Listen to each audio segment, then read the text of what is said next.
Hello बच्चों, आइए प्रश्न को पढ़ते हैं। वह अवरोध हो x माइनस 2y 0 से छोटा व बराबर है माइनस 3x प्लस 4 से छोटा व बराबर है x माइनस वाई 6 से छोटा व बराबर है y 0 से बड़ा व बराबर है के अंतर्गत z बराबर 3x माइनस 4y का अधिकतमीकरण तथा न्यूनतमीकरण कीजिए। सबसे पहले हमें इस प्रश्न की मुख्य अवधारणा को समझना होगा। हमें यहाँ क्या करना होगा, हमें जितने भी यहाँ पर रेखिक असमीकाओं के निकाय यहाँ दिए गए हैं, इन निकायों को हमें प्रदर्शित करना होगा और उनसे प्राप्त जितना भी हमें सुसंगत क्षेत्र यहाँ पर प्राप्त होगा, उस सुसंगत क्षेत्र से जुड़े हुए जितने भी हमारे पास बिंदु होंगे, उन सभी बिंदुओं पर हमें यहाँ पर z के मान प्राप्त करने होंगे।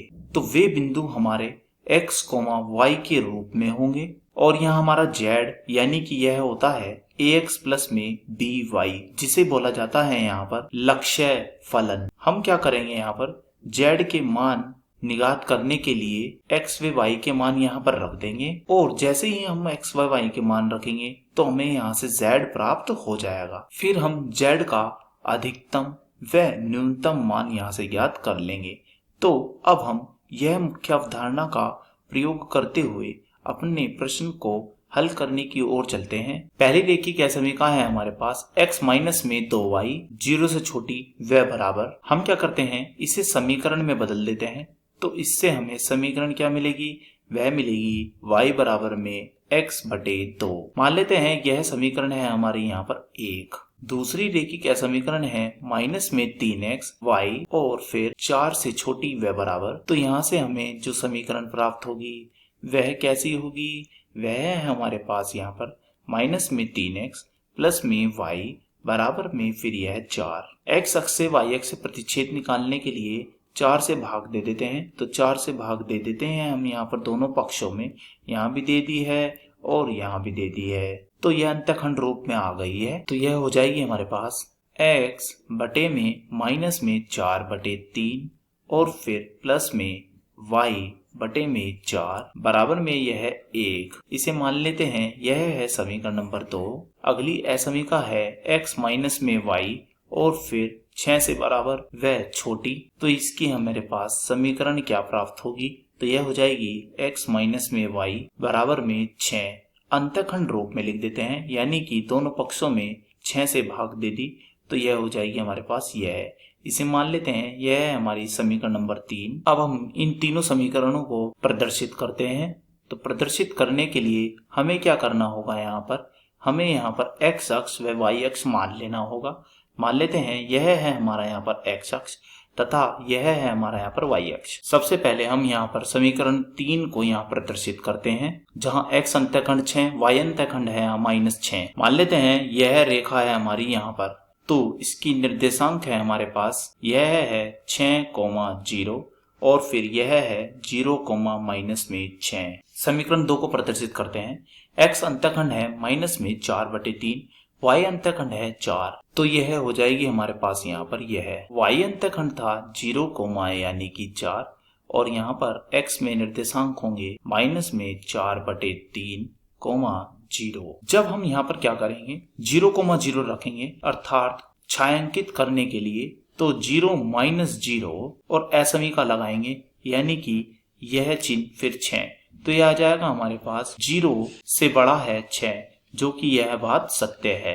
तो अब हम 0,0 की ओर भाग को छायांकित करेंगे। तो समीकरण 3 में कौन सा भाग छायांकित होगा, जो 0,0 की ओर होगा। तो यानी कि यह छायांकित होगा हमारा इधर की ओर, जो कि मैंने यहाँ पर आपको दिखा दिया। तो असमीका 2 हमारे पास यह थी। जैसे ही हमने यहाँ पर 0,0 से संतुष्ट कराया तो यह हो जाएगा माइनस 3 और गुणा में 0, फिर प्लस में यह 0, 4 बड़ा। तो हमने देखा यह क्या आ जाएगा, तो यह आ जाएगा हमारा यहाँ पर 0 4 से छोटा, जो कि हम देख रहे हैं यह यहाँ पर सत्य है।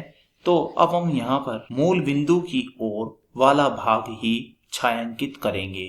तो 0,0 की ओर छायांकित करने हम जा रहे हैं। तो यह भाग हो जाएगा कुछ इस तरीके से, जैसे कि मैं आपको दिखा रहा हूं। अब हम यहाँ पर समीकरण 1 को प्रदर्शित कर लेते हैं। समीकरण 1 है हमारे पास यहाँ पर यह समीकरण मूल बिंदु से होकर जा रही है जो है y बराबर में x/2। तो कैसे दिखाएंगे हम इसे, यानी कि यह होगी हमारे पास ये वाली समीकरण। अब इसे भी हमें यहाँ पर छायांकित करना होगा। तो इसके लिए हमें क्या करना है, यहाँ पर हम एक बिंदु ले लेते हैं, यानी कि 6,1। यह बिंदु हमने अपनी तरफ से ले लिया है।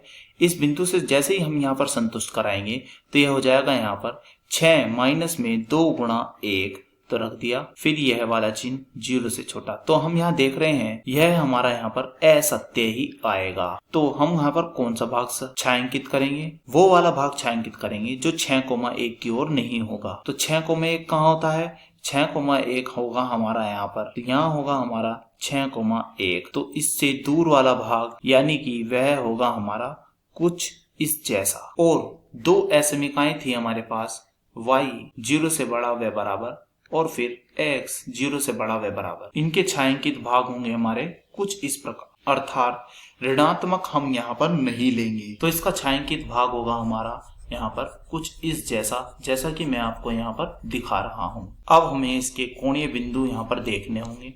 क्या क्या इसके हमारे पास कोणीय बिंदु हैं। हमारे पास पहला कोणीय बिंदु है यहाँ पर 0,0, यानी कि इसे मान लेते हैं यह है हमारा A।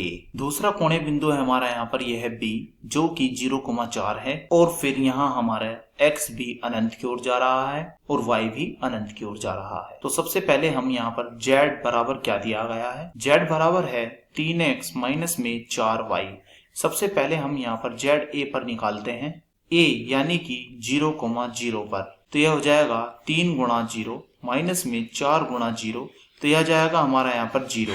अब हम यहाँ पर क्या करते हैं, z निकालते हैं b पर। b के निर्देशांक है हमारे पास 0,4, तो यह हो जाएगा यहाँ पर 3 गुणा 0 माइनस में 4 गुणा 4, तो यह आ जाएगा माइनस में 16। इसके बाद हमारा यहाँ पर x भी कहाँ जा रहा है, अनंत की ओर, y भी कहाँ जा रहा है, अनंत की ओर। तो हमारा z भी कितना आएगा यहाँ पर, अनंत की ओर। तो न्यूनतम तो हमने यहाँ पर ज्ञात कर लिया है, परंतु अधिकतम यहाँ पर ज्ञात नहीं किया जा सकता। तो हम कहेंगे कि 16 हमारा यहाँ पर न्यूनतम मान है, जो कि किस पे आया, यह आया है हमारा यहाँ पर 0,4 पर, परंतु अधिकतम मान हमारा यहाँ पर प्राप्त नहीं होगा। आशा करता हूँ यह प्रश्न आपको समझ में आया होगा। धन्यवाद।